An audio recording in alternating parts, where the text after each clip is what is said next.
Hello, welcome to forex. Good morning. Hi friends, everyone, how are you? আমি এখন ফরেক্স gold মার্কেটের একটা update দিচ্ছি। আজকে মার্কেটের পিভট পয়েন্ট হচ্ছে 2421, ফার্স্ট রেজিস্ট্যান্স হচ্ছে 2442, সেকেন্ড রেজিস্ট্যান্স হচ্ছে 2455, থার্ড রেজিস্ট্যান্স হচ্ছে 2468। মার্কেটের প্রথম সাপোর্ট আছে 2384, সেকেন্ড সাপোর্ট হচ্ছে 2370, থার্ড সাপোর্ট আছে 2353। মার্কেটে সকাল থেকে এ পর্যন্ত লো করছে 2404 এবং হাই করছে 2418। মার্কেট 140 পিপস আপ ডাউন করছে।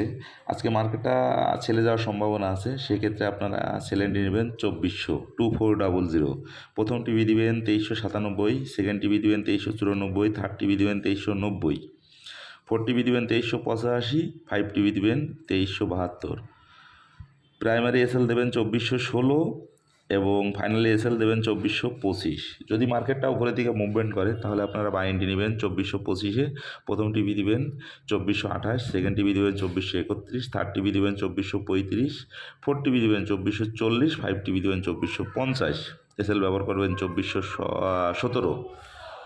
সবাইকে বলবো অবশ্যই মানি ম্যানেজমেন্ট ফলো করবেন, দিনের টার্গেটটা ফিল আপ করবেন, অতিরিক্ত ট্রেড করবেন না এবং অতিরিক্ত লোভ করবেন না। অবশ্যই এখান থেকে ভালো কিছু পাবেন। ধন্যবাদ সবাইকে।